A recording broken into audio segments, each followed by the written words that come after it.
Rosie, and today I'm going to be interviewing Mr. Joe Morris. Thank you. How are you? I'm good. I'm great. All right, the first question I have is, what inspired you to start writing? Well, I was a student at Delta State, and I thought about writing some poetry. And I wrote this poem one night while I was sitting in the library. I felt inspired by the Delta because it was new to me. And I'm going to try to make this long story short. My wife's shaking her head over that. We need to keep this short. When I wrote the poem, and I wasn't sure who to give it to, so I gave it to this guy who was an artist, who was my art teacher on campus. And he took it and says, "Man, I keep this for a little while." And I said, "Yeah." Well, a little while turned into a year and a half, and I'd forgotten about the poem. So he runs into me one day on campus and said, "Come to my office," which was a little nervous because I went to the office a lot when I was in school. And so I went to his office, and he had this magazine, and he had it opened. It was folded, closed, and then he opened it, and he pointed his finger up in the upper left-hand corner, and there was my little poem, and it was published in this literary magazine. And I guess that was just, that was really nice, powerful thing. So I didn't decide then I wanted to be a writer, but I wanted to keep writing. One thing led to another. And also, one of the reasons I write is I get a thrill out of writing a good sentence. So about how long does it take to write a book, one of your books? If you write every day and write a page a day, that's about 365 pages. That's the size of a good book.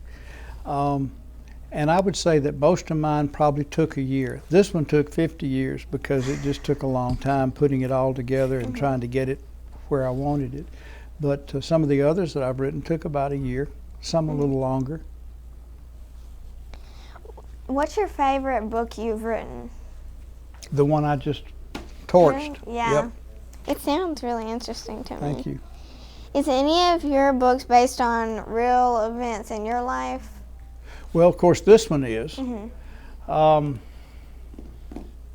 it may be the only one. Is there another one, Sandy? I can't. Prison. The Prison. The one before this is called The Prison, and I worked as a psychologist in 2 maximum security prisons, so yes. I heard that you were originally from New Albany. How long did you live here? I lived here until I was 18, and then I went, actually till I was about 20. I graduated from Millsaps College, and then I went to the University of Edinburgh in Scotland and studied for a year. I came back here though in 1974 and lived here till about 1980 and moved to Corinth where I worked in a mental health center, then to Tupelo where I've been living since then. Yeah. Do you have any ideas for any future books? I do. I'm writing one now. Really? Yeah. What kind of books do you like to read?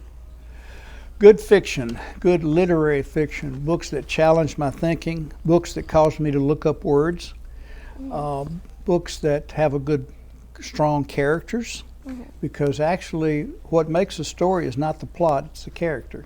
You develop good, strong characters. I get this feeling you're going to be a writer someday. I see it in your eyes there. So you want to develop good characters and then let them take the story and follow them.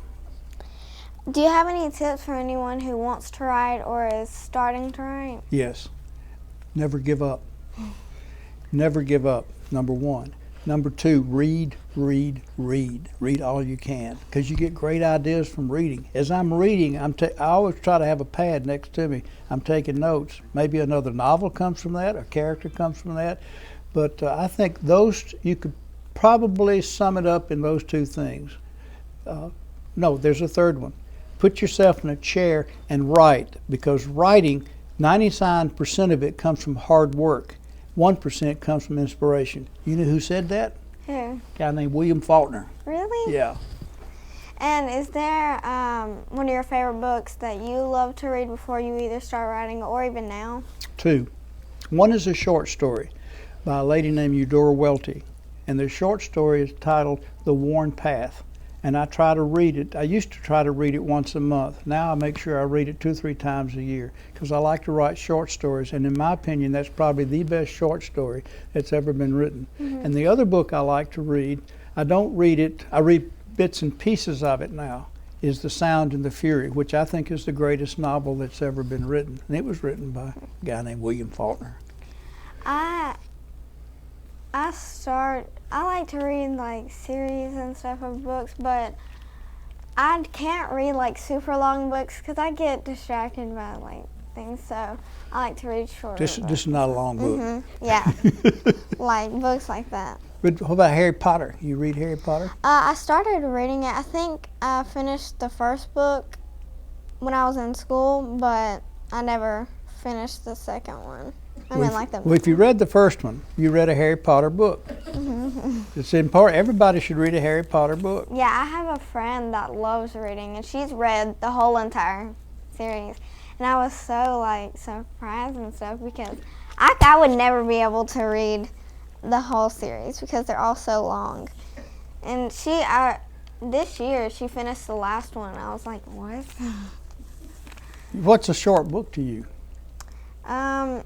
Well, my favorite like length is probably about that. That. That's about how much I like to read in a book. You know how big this book was when it started out. It was this big, and you had to cut back stuff. I mentioned Stephen King earlier. One of his best pieces of advice to writers is kill your darlings, kill your darlings, kill your darlings. That's a line in the book. I find myself taking out the stuff that I really like. I want to leave it in there because I thought it was pretty good. But once I take it out, I see that the story flows better. My sister likes reading Stephen King books. She likes reading John Grisham books, I think. Yeah. How old's your sister? 21. I have an older sister though. That's 23. Tell her about this book. I will. Okay. All right. Thank you for speaking with me. That's all? Well, that's all I have. I feel like I should get her autograph now. Thank you for watching. I'm Rosie, and I'm a museum kid.